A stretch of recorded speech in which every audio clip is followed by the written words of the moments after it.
para você aí de casa. É um prazer novamente entrar na sua casa e falarmos sobre o assunto maturidade. Estamos aqui pela Rede TV do Paraná, às sextas-feiras, ao meio-dia e ao domingo, às 11 horas. Hoje nós vamos falar de mais um programa onde estamos convocando você aí de casa para participar. Tem aqui o nosso telefone, né? Você entra em contato conosco e dá o seu parecer sobre este programa no final ou agora. Entra aí e se comunica comigo, tá bom? Pessoal, sempre nós estamos trazendo assuntos relacionados ao idoso, né? Não só a parte do idoso.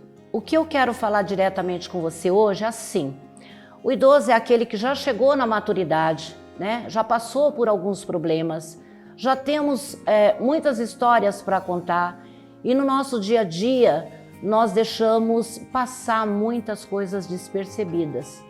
E é disso que eu vou chamar a sua atenção. Somos pessoas idosas, temos o nosso lugar na sociedade e queremos que você participe. Vá fazer alguma coisa, vá se divertir. Eu acho isso muito importante, gente. Não só ficar em casa fazendo alguma coisa ou então esperando o tempo passar. Ache aí alguma coisinha para você fazer e daí então você pode sim caminhar por um período mais difícil aí da nossa vida, que é a idade, né? Bom, pessoal, temos de alguma forma transferir isso para vocês bem delicadamente para vocês não se assustarem. Vamos falar aqui hoje de um assunto onde se a palavra fonoaudióloga é um pouco difícil de entender o que ela tem a ver com a idade, mas tem bastante coisa. Nós que trabalhamos com a saúde sabemos perfeitamente que a fonoaudióloga hoje é uma médica importante, é um assunto importante tanto em hospital como em casas de repouso ou home care, tá? Então, nós vamos conversar hoje com a doutora Karina. Gostaria que você se apresentasse ao nosso público e falasse exatamente qual é a função da fonoaudióloga. Bom dia a todos. Bom dia, Lúcia. Quero agradecer à Rede TV por essa oportunidade de estarmos falando um pouquinho sobre a fonoaudiologia. Então, eu sou a fonoaudióloga Karina Portela, sou aqui de Curitiba e eu desenvolvo um trabalho hoje voltado para o paciente que tem disfagia e que está em cuidados paliativos, e é sobre isso a nossa conversa de hoje. E em que ponto o familiar convida você para participar como fonoaudióloga para um idoso? Qual é a situação que leva a fonoaudióloga a interagir com o idoso? Veja, principalmente com o idoso, né? Estamos falando do idoso. Veja, Lúcia, hoje a fonoaudiologia tem ganhado um pouquinho mais de espaço no mercado, depois do Covid principalmente, né? Então veja, os fonoaudiólogos são vistos anteriormente como profissionais que atuam com crianças, com trocas na fala, e nós trazemos hoje uma amplitude da fonoaudiologia. A fonoaudiologia ela trabalha em todas as fases da vida, é a ciência especializada para trabalhar com a parte da deglutição, da fala, da motricidade orofacial e da audição também. O que significa isso? A motricidade orofacial são os órgãos fonoarticulatórios que trabalham em toda essa parte de articulação da fala e também da mastigação, da alimentação. Então, nesse sentido, o fonoaudiólogo vai auxiliar a pessoa idosa a como conversar melhor, a como se alimentar melhor e também a como escutar melhor. Certo, então o que você quer me dizer é que a parte auditiva também tem alguma coisa a ver com todo esse trabalho? Sim, também está relacionado. Com a chegada da velhice, a pessoa ela passa geralmente por algumas perdas em vários contextos da vida, né? Então acaba perdendo massa muscular, o corpo acaba perdendo tônus e também pode vir a perda de audição junta. Então, quando tem essa perda auditiva, também o idoso precisa buscar o acompanhamento para fazer a protetização, para usar um aparelho auditivo, para que consiga se comunicar, interagir melhor com a família. Tá. E a parte da mandíbula, né? Como que ele trabalha? Vamos supor uma pessoa que teve aí um AVC, né? Quando ele retorna, então ele tem problema não só do corpo, da parte física, como a parte da fala. Como você trabalha isso? Bom, quando a gente recebe um paciente que é um pós-AVC, um Parkinson, e ele vem relacionado com algum problema da deglutição, o que é um problema da deglutição ou o nome mais científico, disfagia? A disfagia é um comprometimento no ato de deglutir alimentos ou saliva. Então, o paciente, quando ele tem uma patologia de base, ele pode ser acometido sim por um dos sintomas da disfagia, que é sensação de alimento parado, demora no processo da alimentação. Então, é aquele paciente que vai ter uma alimentação prolongada, vai levar 1 hora e meia para se alimentar, vai manter pigarros. É aquele paciente que às vezes já não quer mais se alimentar porque tem uma sequência já de engasgos acontecendo durante a alimentação. Acaba tendo medo para engolir ou ele não consegue engolir? As duas coisas, Lúcia. Nós temos situações de pacientes que já têm medo, porque eles já vêm de uma sequência de engasgos com os alimentos, e tem pacientes que realmente não conseguem. Então, eles ficam com alguma debilidade, e essa musculatura orofacial que a gente falou, que é bochechas, língua, lábios, elas não estão fazendo a função efetiva. Então, o fonoaudiólogo, ele vai trabalhar com exercícios, com manobras, para favorecer esse idoso a se alimentar melhor, engolir com qualidade e evitando riscos de engasgo e até mesmo o risco de uma pneumonia aspirativa, né? Então, se o paciente hoje ele tem um engasgo, ele pode sim ter uma pneumonia aspirativa, que é quando o alimento vai para o pulmão. E isso pode acarretar um agravamento no quadro clínico de saúde dele. Entendi. É aquele que quando ele come, ele mastiga e a comida não vai para o estômago, e sim para o pulmão. Isso, exatamente. E é a broncoaspiração que pode até causar a morte. Exatamente. Né?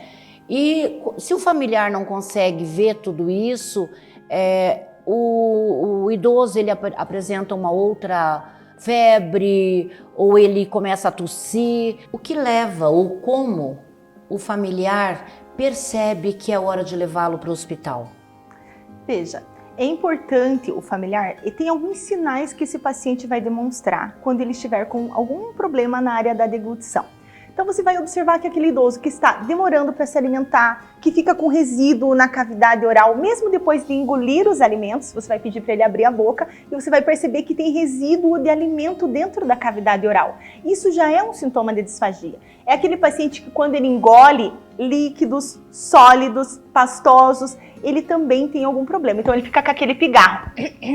Entendi. Ou ele tosse, começa a tossir durante a refeição, começa a ter o nariz escorrendo, espirrar durante a alimentação. São sinais de que essa deglutição precisa ser avaliado por um profissional. Então é nesse momento, quando o familiar identificar essas questões, é importante que ele busque sim uma avaliação de um profissional especializado. Em algum lugar eu observei, li, não me recordo muito bem, de que a pessoa que tem Alzheimer, tá? Ele vai chegar a um ponto, né, em que ele vai mastigar, mas não vai saber introduzir essa alimentação.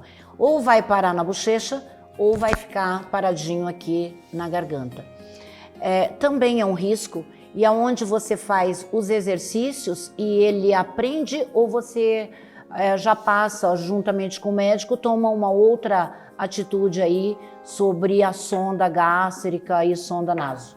Me fale sobre isso. Quando acontecem esses casos, nós fazemos uma reunião com a família, com o paciente e com a equipe multidisciplinar. Então nós temos duas alternativas: a alimentação por via oral ou a alimentação por via alternativa. O que é essa alimentação por via alternativa? É a alimentação pela sonda nasointeral ou pela gastro. Então são via tubos de alimentação. Sonda, né? Tá? Então essa alimentação ela vai ser passada por essa sonda e vai até o estômago do paciente. Então, quando a gente observa este paciente, que ele já está nesse estágio e ele vem para uma avaliação, nós vamos observar o quadro clínico dele e verificar se o acompanhamento fonoaudiológico com as manobras, com os exercícios, vai dar a ele uma qualidade de alimentação, a qual ele não vai ter risco durante essa alimentação e vai ser uma alimentação com qualidade. Veja, se eu tenho uma alimentação que ela se torna uma tortura, ela não é uma alimentação com qualidade. Então hoje tem idosos que se alimentam porque é uma expectativa que a família tem. Então a família enche aquele prato de refeição e quer que ele coma tudo. E às vezes ele não consegue dar conta dessa alimentação. Então, quando é nesse caso, nós avaliamos se é a hora sim de uma via alternativa ou se a gente vai manter também a possibilidade de via alternativa e via oral. Então você quer dizer que ele pode tanto se alimentar via oral como pela sonda, é isso? Isso, nós temos pacientes que conseguem. Então, nós mantemos essa alimentação por via oral de pequenas porções para o prazer gustativo. Então, nós vamos adaptar essa refeição. Tem pacientes que não vão conseguir se alimentar de alimentos sólidos, alimentos secos. Então, nós vamos pensar numa modificação dessa consistência desses alimentos. Nós vamos fazer uma dieta mais pastosa, uma dieta mais umidificada, ou se for o líquido com o espessante. Isso que eu ia te perguntar. Como vou dar líquido a uma pessoa que está a necessidade de fazer essa alimentação pastosa, né? Como que vai dar água para essa pessoa, um suco, né? Como que vou dar e ele vai engasgar na minha frente? Como que eu faço? Então, nós temos o espessante alimentar, temos o comercial, que é vendido, né, nas lojas de produtos médicos, mas também tem os espessantes naturais, que são agar-agar, amido de milho. Mas para água, para café, a gente sugere realmente que seja realizado o uso do espessante comercial, sim, que são espessantes que não vão trazer gosto, nem sabor, vai ficar gelatinoso esse líquido e ele vai conseguir fazer a ingesta com mais qualidade, com mais conforto, evitando riscos de possíveis engasgos e de possíveis broncoaspiração. Entendi. Tá, agora vamos falar do termo paliativo. Eu sei que você aí tira de letra esse termo e eu gostaria também de ouvir sobre o que se fazer na parte de atendimento paliativo. Então, nós entramos em uma temática que é uma temática que ainda tem muitas crenças em toda a sociedade.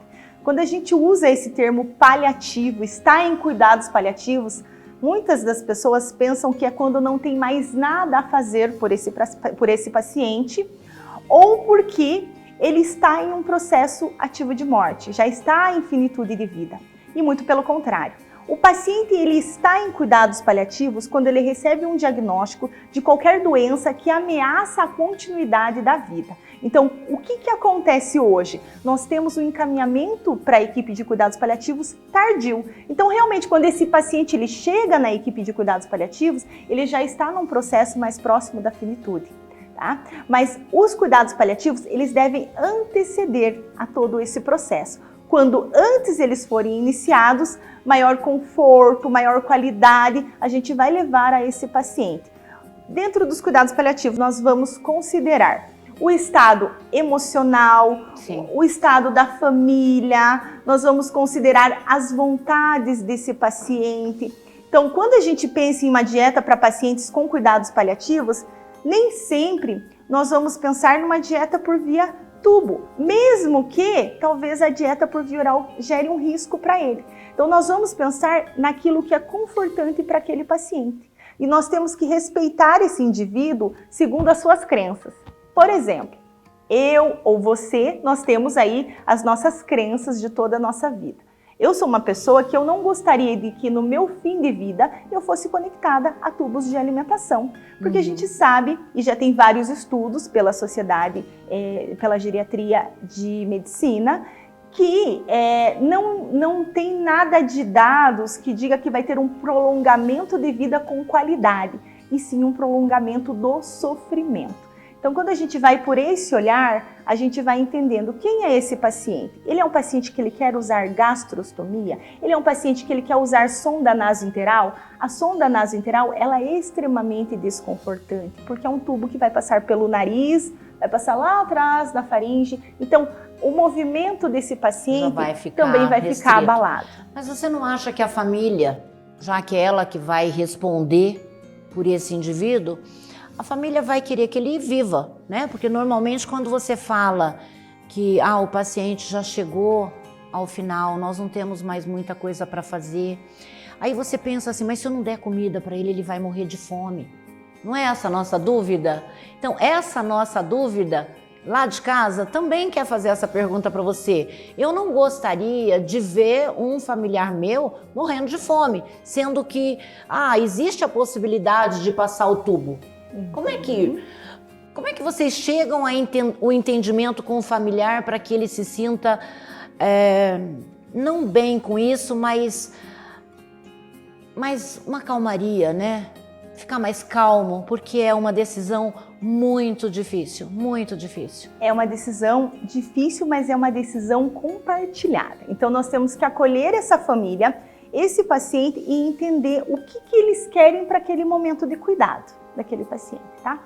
Veja, quando eu tenho um familiar que ele quer que esse paciente seja submetido a uma via alternativa de alimentação, nós temos que entender de quem é esse desejo de se alimentar. É desse paciente ou é desse familiar?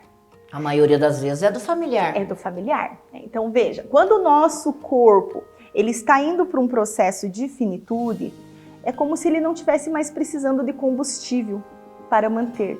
Por quê? É um corpo que já não faz tantas atividades, é um corpo que já está ficando mais pausado e o não querer se alimentar por via oral pode ser um sinal também de que nós já estamos entrando num processo de finitude. Então, a gente não vai ter uma definição, Lúcia, vamos passar, não vamos passar. Nós vamos reunir informações, desejo da família, desejo do paciente, vamos discutir com a equipe médica e nós vamos traçar o melhor plano terapêutico para esse paciente. A família tem que ser bastante madura aí para entender que o egoísmo, eu acho que entra essa palavra, de que quanto mais tempo o seu querido familiar ali está sofrendo, eu não sei se eu dou comida, eu não sei se eu deixo ele partir, acaba sendo um pouco mais psicológico da parte da fono e do médico em si aí para trabalhar com todos esses problemas, né? Eu acho que é uma conversa muito dolorosa. Essa é a palavra, dolorosa. Por isso que é interessante a gente observar em qual fase que está esse paciente e entender o que essa família quer nutrir. Será que ela quer nutrir o paciente, a si mesmo e os seus desejos? Ou ela tem uma outra possibilidade de nutrir com afeto, com carinho, com possibilidades de reunir a família para um momento adequado, para um momento onde possam realizar conversas familiares ou somente estar ao lado do seu ente querido. Eu tive um caso que me marcou muito, eu não sei se eu posso compartilhar. Claro. Então eu fui chamada para fazer a avaliação de um paciente que já estava num processo de finitude de vida. E esse paciente me marcou muito, era um paciente de esclerose lateral amiotrófica, e realmente já estava numa fase de fim de vida. E eu fui chamada para saber, vamos passar sonda ou não vamos passar sonda nesse paciente? Porém, quando eu cheguei nessa residência, esse paciente já estava num processo de finitude, que tem toda uma bagagem que a gente estuda e que a gente consegue também identificar as fases que esse paciente se encontra.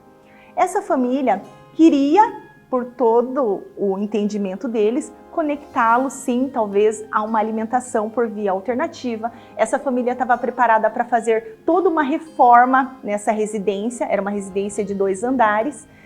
E quando eu cheguei para conversar com esse paciente, ele ainda conseguia manter um bom diálogo, ele me falou que o desejo dele não era de se alimentar.